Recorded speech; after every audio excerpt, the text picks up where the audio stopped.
This is Inspector Arthur Knight, and the truth is, I do not know why I am writing this. Perhaps it is the long-trained need to document everything. Perhaps it is for some greater reason. All I know is I know I need to get this written or I run the risk of forgetting again. If you are reading this, let me first assure you that every word, no matter how fantastical it may seem, is true. If you are reading this, then consider it your warning for the things that are to come. It all began in this very office. I had just gotten in after a restless night of sleep. I had horrible dreams the night before, and I was completely wiped out. My partner Stacy Jackson came to the door and told me the chief wanted to see me immediately. I gave her a small nod and made my way to his office. The chief sat behind his desk, and I could tell right away that something was deeply troubling the man. He looked as run down as I felt, and his skin had paled. "Is everything all right, sir?" I asked nervously.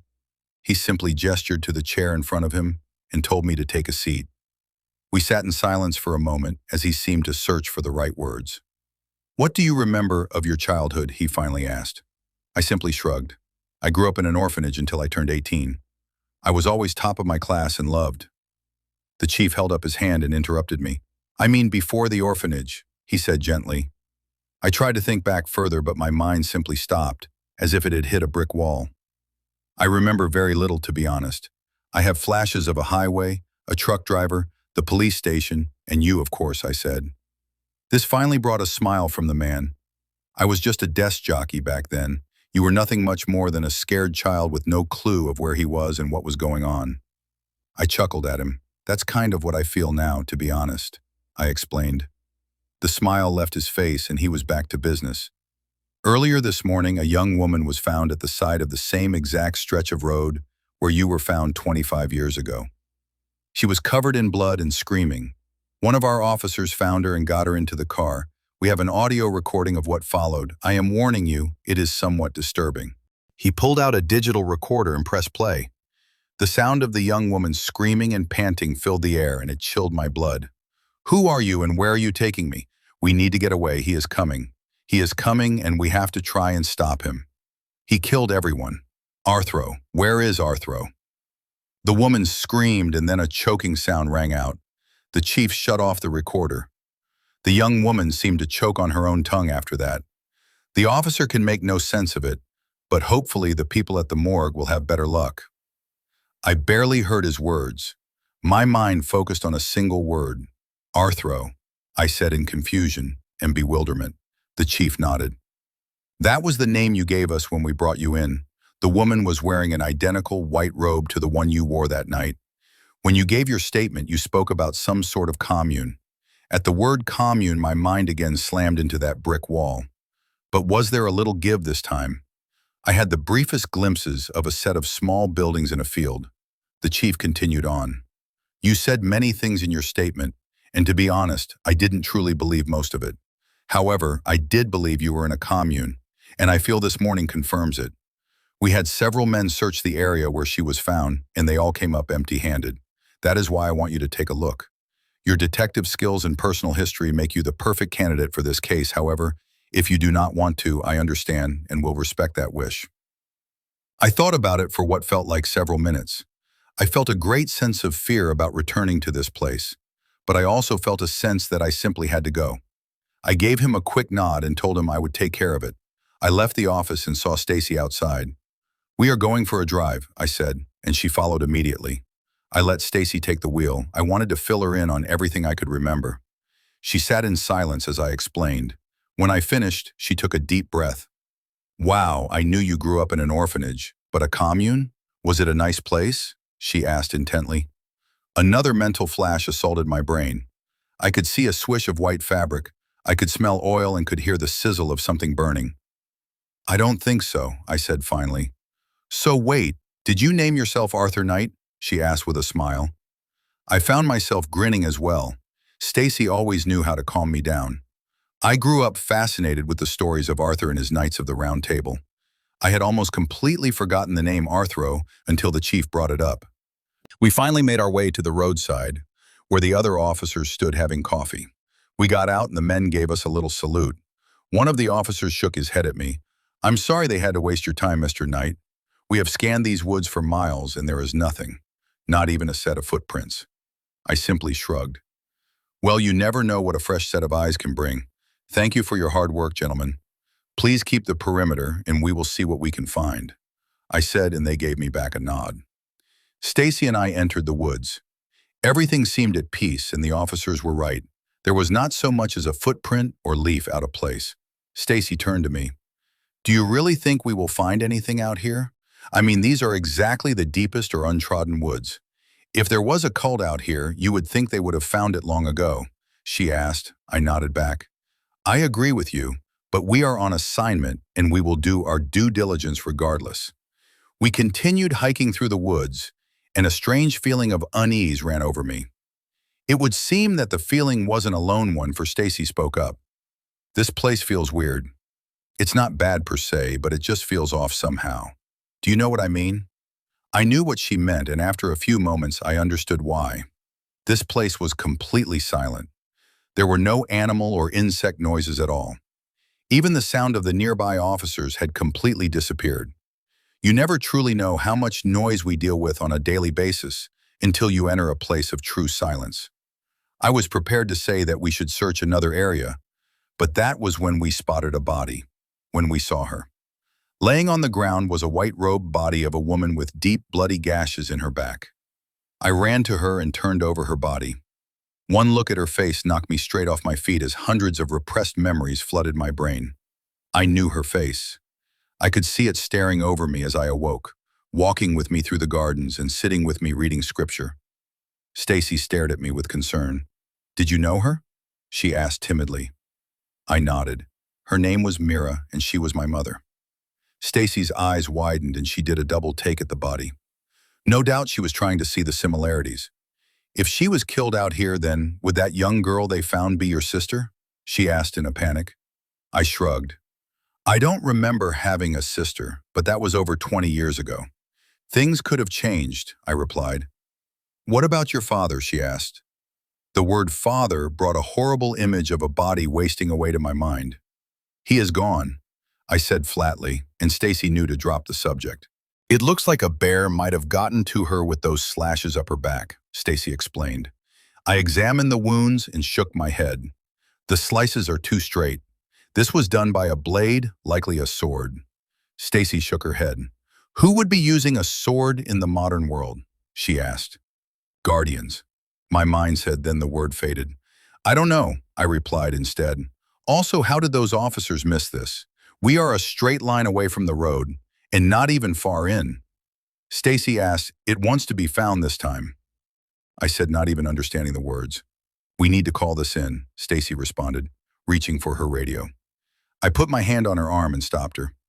We don't know who or what is out here. I don't want the crime scene team walking into a hostile area. We need to follow her tracks and see where she came from, I explained. Stacy paused for a moment but nodded. I don't think she suspected my true motives, but she would soon. We made our way through the woods. Neither of us said anything, nor did our hands stray far from our service pistols. Normally, this is when people might feel like they were being watched, but weirdly it was the opposite. We felt completely and utterly alone. Somehow that felt worse to me. We passed through a set of trees and found ourselves in what should have been a clearing. However, instead, it was a rustic village. Wooden buildings looking like they were from another time stood in a row. Stacy marveled at the discovery. She turned to me and her face went as pale as mine probably was. It was as if something had smashed the brick wall in my mind and memories flooded in like a river. Every building was a piece of my tortured childhood brought back.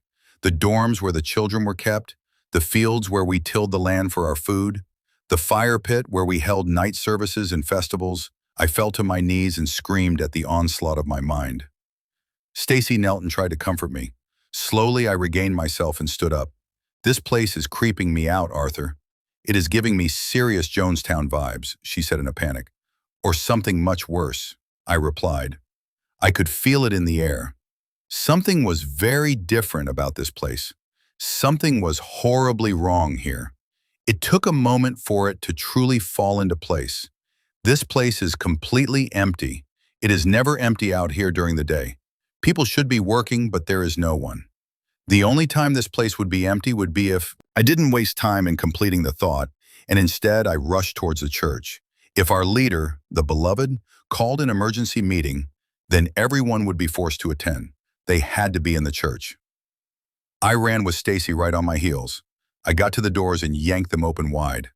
What I saw stopped my heart. My assumptions were correct, and everyone in town was gathered in the pews. However, where there should have been murmuring or prayer, there was simply silence. The crowd did not speak or even move. I slowly walked forward and my blood ran cold. Everyone in the pews, every member of the commune was dead. They sat completely motionless with their faces cold and gray. Everyone's left eye was missing with bloody trails leading down their face. Yet what shocked me the most was the eerie calm on their faces.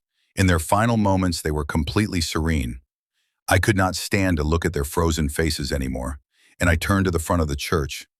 But all that waited there was more carnage. Laying on the stage were the village's guardians. They were in every way the opposite of the rest of the commune. They were the only ones who had both of their eyes and the only ones who did not die in peace. Their faces bore turmoil and pain in every inch.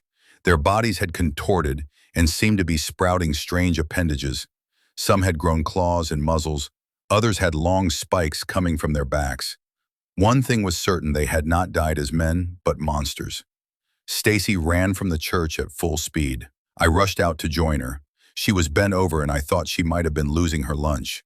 She was a tough one though and kept her cool. "I'm sorry, I have never seen something that horrible before, have you?" she asked, panting. I stood and thought to myself for a moment. My mind flashed to the night I left, when the 5 brides of our master sucked my father's life force from him, leaving nothing but bone and dust. "Only once," was my only reply. I gave her a moment to catch her breath before we continued. There was still a mystery to be solved here, and I couldn't help but notice something missing back in the church. Our leader, Father Gavin, was not among the dead, nor were his 5 brides. We need to search the commune, starting with his quarters. Now you listen and listen well. If you see Gavin, bring him in alive, but if you see his brides, you shoot to kill. Do not hesitate for a moment. Do you understand?" I asked her firmly. She gave an immediate nod, and that was all I needed. We made our way to Gavin's cabin with our service pistols drawn. We were taking no chances. As we walked, more memories flooded my mind, but I could not let them distract me. We entered his cabin slowly. It proved to be as silent as the rest of the commune, and just as empty. We entered his study, something that me from childhood wouldn't dare to do. We found the room deserted and began to search for clues. There was a single desk with a blackboard behind it. There was a world map in the center with several arrows pointing to various countries. One pointed to Romania, near the Carpathian Mountains. There were a couple in North America and one that was just circling the earth with a note saying, "Does it move?" On the blackboard were a list of words including chaos, blood, time, death, and life. The last word was underlined several times. The more that I stared at the board, the less it made sense. I glanced up, and on the roof a single word had been carved into the wood: Orcathis. My memories had not fully returned, but I knew that the word above me was familiar. Looking upon it gave me a sense of dread that I had never known before. Stacy had been rifling through Gavin's journal on the desk. Her eyes widened, and she looked at me in both fear and confusion. "Listen to the last entry dated yesterday," she yelled. I turned my attention from the carving and gave it completely to her. She began reading from the journal. "The vagabond has returned, and for the first time in generations, they were successful in their mission. The research they have provided me has proven my theory. They have found evidence of the others. The darkness of men shall soon be washed away from the earth. The era of the gates shall now begin." "Gates?" I shouted in confusion. We were the children of the sacred gate, but the beloved never spoke of others. But was that true? Had I not heard these words from my own father in this very house? Stacy ignored my outburst and kept reading. "Tomorrow, the children must all be gathered for the final service. Tomorrow we begin the opening. Tomorrow is the day of absolution." The word absolution struck my brain like a brick, bringing back one of my darkest memories. "I know where they are," I said simply. Stacy understood my tone and didn't question my resolve. We made our way out of the house and through the field. I knew the way to our destination as if I had walked there yesterday. In moments we stood before the hatch. We made our way to Gavin's cabin with our service pistols drawn. We were taking no chances. As we walked, more memories flooded my mind, but I could not let them distract me. We entered his cabin slowly. It proved to be as silent as the rest of the commune, and just as empty. We entered his study, something the me from childhood wouldn't dare to do. We found the room deserted and began to search for clues. There was a single desk with a blackboard behind it. There was a world map in the center with several arrows pointing to various countries. One pointed to Romania, near the Carpathian Mountains. There were a couple in North America and one that was just circling the earth with a note saying, "Does it move?"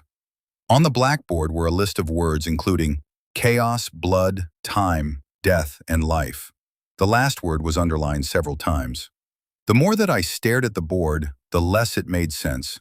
I glanced up, and on the roof a single word had been carved into the wood. Orkathis. My memories had not fully returned, but I knew that the word above me was familiar.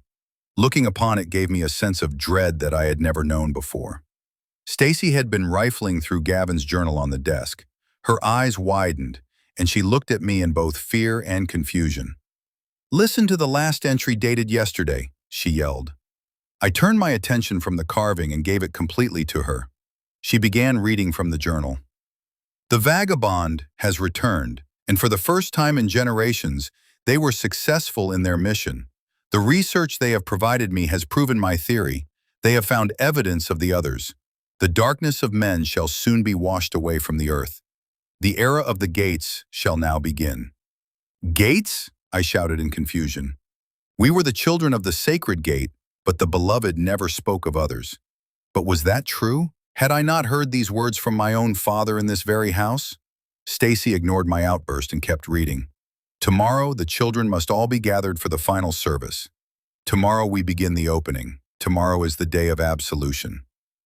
The word absolution struck my brain like a brick, bringing back one of my darkest memories. "I know where they are," I said simply.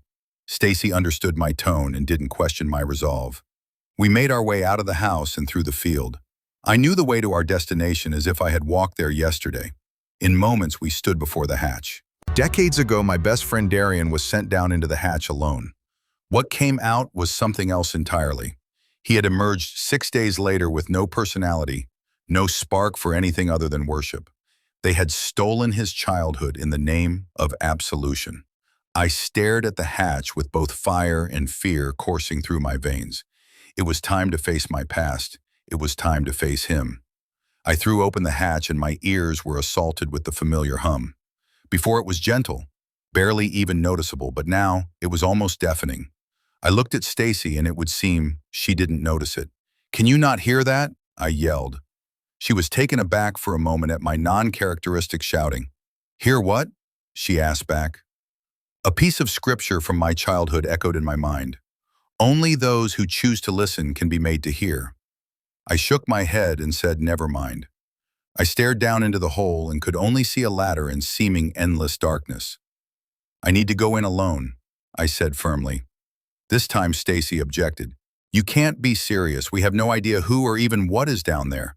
I've gone with you this whole time, but there is something wrong with all of this. I feel like we have left the real world behind, and I don't know how to deal with all of this." "I'm scared, Arthur. I didn't know I could feel this level of fear." For the first time, it was my turn to bring her comfort. I went to her and pulled her into a deep hug. It may not have been the most professional of moves, but it was the only thing I could think of to calm her. "I'm terrified as well, but I know that I have to do this. For all those people back there and all those that came before us, I have to end this." Stacy nodded at me. "Tell me what you need," she said strongly. "I'm going to climb down and I want you to seal the hatch. If I knock 3 times, open it. If you don't hear from me in 2 hours, then get out. Call for backup and report the incident. If I don't return, then don't let anyone else go down there and keep it sealed forever. Do you understand?" I asked. A single tear went down her face, but she nodded her assurance. Without another word, I went down the ladder and listened while Stacy twisted the lock shut. For better or worse, I was in this until the end. I took the ladder to the bottom to find myself in a long tunnel. There was something wrong about the whole thing. Being underground with no exterior lights should have rendered me completely blind down here. However, I could see everything perfectly clearly. Another piece of scripture flooded my mind. Those who walk in the light of the gate shall never be blinded by the dark. The hum had changed as well. On the surface, it was deafening, but down her it simmered, and yet felt stronger. I could feel it rush through my body, and it became like a second heartbeat. I knew right away that whatever this tunnel was, it did not obey natural laws, and I needed to be prepared for everything. With no choice but to go forward, I began my march through the tunnel. The tunnel seemed impossibly long, and I could feel time slipping away as I walked through it. I didn't dare run, because running in the dark was often a death sentence. Ahead, I could hear the sound of many tiny feet walking. I drew my pistol, though some part of me felt as if it would do no good. The sound grew louder, and high-pitched chattering joined it. Out of the darkness came a horde of scurrying rats. They moved like a wave of fire through the tunnel. There was something off about them, though. Their faces were far too thin and contorted. 2 long fangs dripped from each of their mouths. The size of the fangs was completely wrong for their heads. It was an outright impossibility. They possessed scorpion-like tails that were wrapped around their necks like nooses. They also crawled along the ceiling like spiders or lizards. I had no choice but to close my eyes to the abominations, and when I opened them, there was no trace of them remaining. As I traveled, the air grew warmer and more humid. The ground grew slick, and the very sight of the tunnel changed. Before, I would say it was illuminated by a dark blue light, but now it was turning a deep shade of crimson. The hum began to change as well. It took on a loud, drumming sound, seeming more like a heartbeat than ever. Every step increased in volume, and I knew whatever I came here to face, it was getting closer. A deep blackness met me at the end of the tunnel, and I could hear a deep breathing sound. From the darkness came a single word from a deep, non-human voice. Arthro. I stood on the edge of the darkness and took a steadying breath. This was my moment. I stepped into the endless blackness. On the other side, my vision cleared and I could see everything once again. I had reached the end of the tunnel. Standing at the very end was a wall of pure obsidian. However, wall was the wrong word perhaps. It was more of a portal, a gate. In its black depths, a dark lightning blasted and pulsed. I could hear whispering coming from the other side in a language I did not recognize. I felt drawn to that whispering as if it was calling me. I took a step towards it before a voice stopped me in my tracks. Welcome home, Arthro. The voice took me back to my childhood and my nightmares. I looked down, and there he was, my master, Father Gavin. He sat cross-legged in the center of a 5-pronged star. At each end of the star was one of the brides. They were all dead, sprawled on the floor with large gaping holes where their wombs were. He looked up at me with a sinister smile. Both of his eyes were gone, but he seemed to be in no pain. I always knew you would come back, my boy. You are the Kata, the returned one, he said casually. I stared at him with hatred. Is that why you had my mother killed? He merely laughed at me. Your mother and her calf were cowards who could not handle the absolution at hand. They were dealt with as such. That word again sent a chill through me. What is the day of absolution? I asked. He laughed again, and his voice got deeper as it went. I thought that was obvious. The gate is opening. The first gate, the gate of life. He has finally begun to awaken. He with the 5 eyes, or Karthus, when all the eyes open, all others will close forever. He sees all, and you shall see him. My eyes drew to the gate, and it began to move. The blackness gave way to blinding white light. My whole body shook as I beheld what was before me. I stood in front of a pure white eyeball. In that moment, the tunnel faded away and everything with it. I stood in the depths of pure blackness. It was like outer space, but no stars shone. The only illumination was from the creature standing before me. To describe him is impossible. He was a creature beyond understanding. He bore no traditional limbs save 5 eyeballs, each a different color, and each as large as a galaxy. Standing before each eye was a creature submerged in shadows. I could not make out their forms, only vague impressions of ash, bone, blood, and fangs. In a sensation that I could only describe as knowledge, I knew that these were guardians, the true guardians. I turned my attention back to the white eye, and in that moment I saw his plans, his prophecy. The children of the gate rise from their seeming death. They march from the commune, the first army of the beast. They would find the other gates and bring fresh sacrifices to open them. Then there was nothing but darkness and screaming. I could stand to watch no longer for the risk of becoming mad. I forced myself to turn, and when I did, I ran. I could hear the maniacal laughter of Father Gavin behind me, but I did not care. I ran through the tunnel at full speed. I ran into no illusions or tricks this time. All I could think about was the hatch. I told Stacy to leave after 2 hours and never open it again. I don't know how long I had been down here, but I had to be coming close to that mark. After countless minutes of pure running, I at last saw the ladder. I rushed up it, praying to any god that would listen that Stacy was still there. I reached the top and pounded 3 times. Several minutes went by and no answer. I began to weep, but that was when the hatch opened and daylight flooded in. I leapt from the hole and told her to close the lid. I lay there simply kissing the very dirt beneath me. Stacy gave me a strange look. "Wow, Arthur, I never knew you to be one to be afraid of the dark before." I returned a look of confusion. "What are you talking about?" I asked. "I mean, I barely had enough time to seal the lid before you pounded at the door," she explained. I could not believe what I was hearing. I had been down there for hours, and yet seemingly no time had passed. My thoughts went to Brother Darian. He had spent 6 days of surface time in that hole. How long had it been for him? Stacy looked me in the eyes, and I could feel her concern. "We need to report this right away," she said. I shook my head. "I need you to listen to me, and above all else, I need you to trust me. We have a task that needs doing." It didn't take long to tell her everything that took place in the tunnel. To my surprise, it took even less time for her to believe me. We nodded and set about our work. With the dense forest surrounding us, it didn't take us long to find the necessary kindling. We placed them all around the church, and with a toss of Stacy's lighter, it was ablaze in minutes. We stood and watched as buildings and bodies burned. Neither of us spoke, for nothing needed to be said. It should have felt like a victory, but I knew that all we were doing was buying time. For the truth was nothing was going to stop the wheels in motion. He is coming, or Cathis is coming.